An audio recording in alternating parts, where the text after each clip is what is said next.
Caitlin Clark, did you turn down $15 million? Oh, that's a boss move. Oh, that's a crazy boss move. That's a flex. Welcome to Keep the Video. Damn. Caitlin Clark just turned down $15 million from Ice Cube's Big 3 league. The haters are absolutely reeling from this one, right? 15 million bucks for just 10 games, and she said no thanks. That's not just a rejection though, that's a huge power move. It shows you exactly where her head's at for her second year in the league. Would you really pass on that kind of cash to protect your WNBA future? Notification. Caitlin Clark reportedly turned down $15 million. $15 million? Bro, 15. Hey, listen. I understand. You got Nike deals. You got freaking PGA Golf Tour, Live Golf Tour. You got hockey sponsor. I know you got a lot going on, but to turn down 15 M's. Here's the thing. Let's just lay out those numbers. Ice Cube's Big 3 reportedly offered her a crazy $1.5 million per game. 10 games total. That's a whopping $15 million overall. You hear me? 15. And that's after it apparently started at 5. Right. But the official final offer was $15 million, man. Like, just let that sink in for a second. That's a number most athletes only dream of. for 10 weeks. He must be making some good dough, and I just think that it was more like a a league thing. She didn't want to be anything. Yeah, she had to give the WNBA. And I'm sure many offers came to her, especially after I think we helped her. Yeah, make more money with some more money. If anything, you got a name like Ice Cube offering you $15 million. On publicly, man, you got all that. That's all you need. That's all you need for the other 5 and the other 5 and the other 5 to come together and make up that money. For context, Bruh, think about this. The average WNBA salary doesn't even sniff $15 million, not even for the top players. Caitlin could have made what her entire team pulls in for a season in just 10 weeks. But she said no. That's not dumb, that's pure strategy. She's not chasing fast cash that risks her brand, her health, or her WNBA career. See, she's already sitting on huge endorsement deals. Panini, Wilson, Nike, Gatorade, State Farm. She's already clearing tens of millions from, so $15 million isn't insane money for her, it's actually a risk. Playing Big 3 means ditching the WNBA for a season. That's career suicide, man. What if she gets hurt or the league flops? Her momentum, her endorsements, all gone. She's too smart for that short-term payout. Her real payday is the WNBA's new media deal. Her Nike signature shoe coming in 2026, that's generational wealth. The Big 3 wanted her as a poster child. She just told them, I'm my own marketing plan. And real talk, the WNBA should be hyped. She chose loyalty, proving she's invested in this league's growth, protecting its credibility, and for the scared to play men crowd.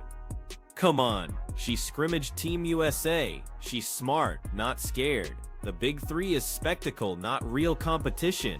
This whole offer just proves her insane value though. Ice Cube wasn't calling up Angel Reese or Aja Wilson with that kind of money, or Breanna Stewart. It was Caitlin Clark, because she moves the needle. She sells tickets, she boosts ratings, she fills arenas. That's her power. Like some of those talks, apparently it costs for her to go in person, it's like 200 grand for 30 minutes. Like, and she was doing two, 3 of those a week. Like, I would say Caitlin made $1 million off the Panini deal, minimum. See, her real money isn't just the WNBA salary. It's the endorsements, the appearances, the merchandise. Look at Panini cards alone. Her first release, millions sold. She pocketed at least $1 million from that single day. Then add Wilson basketballs with her logo. Youth leagues are buying them by the pallet, man. That's millions more. Throw in Gatorade, State Farm, Nike. She's already pulling in double-digit millions before her second WNBA season even ends. Plus, appearance fees? Companies drop 200 grand for 30 minutes of her time. She's doing multiple of those a week. So suddenly, Ice Cube's $15 million isn't life-changing cash. It's just unnecessary risk. That's the core. Diana Taurasi went overseas for money because the WNBA didn't pay. Clark isn't there. Her sponsors are paying her million. Taking the Big 3 deal means jeopardizing all that because endorsement contracts have exclusivity. Brands like Nike are building her as the face of the WNBA. They don't want her in some 3-on-3 exhibition. Brands pay for prestige, not for a circus act. From Cube for the Big 3, $5 million for her to do that. Is there a way for her to do that and the WNBA? Practically, probably. What I would say is she's a bit of a unicorn, so I'm sure she can make $5 million off the court as part of the WNBA from endorsement. And yeah, of course she can't do that. You just can't compromise that kind of brand power. I believe she's that big an athlete and that big a star right now. And I think what she will embrace is she has the ability to elevate the WNBA in a way maybe no athlete ever has. For as incredible as some of these WNBA players in the first 25 years have been, and is Diana Taurasi the greatest women's basketball player ever? Caitlin Clark at this moment in time, if Diana Taurasi was Caitlin Clark, it would be Diana Taurasi today. But Caitlin Clark today, given what has happened in the last 5 or 6 years around women's sports and the energy and the momentum, she can transform that league, and the economics of that and the reputational benefit of that and the legacy part of that is going to be actually incredibly powerful. And I think she will embrace that and not just chase $5 million for the Big 3. And Clark knows that. That's why she played this so smart, man. Turning down $15 million wasn't just about basketball. It was about protecting her entire endorsement empire. Why risk Nike, Wilson, Panini for a short-term cash grab? Her deals could last decades. She chose stability over spectacle. Simple as that. And the WNBA optics? If she bolted for the Big 3, that sends a terrible message. The league's biggest star ditching them. That crushes credibility.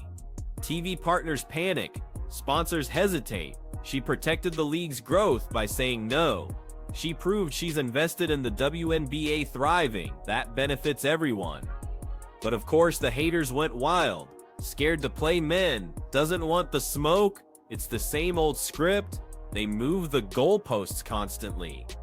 The Big 3 isn't real basketball, though. It's entertainment. A sideshow for retired players. She doesn't need that circus. She's on the biggest stage already. Caitlin is lining herself up for something bigger, the first women's basketball player with a billion-dollar brand, Nike's signature shoe in 2026. That's hundreds of millions, like LeBron. Rejecting $15 million isn't rejection, it's prioritization. She's betting on the long game. Endorsements, media rights, being the face of the league for the next decade. Culturally, taking the Big 3 deal would have critics calling her disloyal. By staying, she controls the narrative. She's elevating the WNBA. And this offer, it confirms her unique status. Nobody else got that money. Not a Haja Wilson, not Breanna Stewart, not Angel Reese, just Clark, because she moves the numbers. She fills arenas. Ice Cube saw that power. She shut him down. She gained credibility, leverage, respect. The haters are stunned because they don't get turning down quick money. But Clark isn't thinking quick, she's thinking forever. It's strategy, not fear.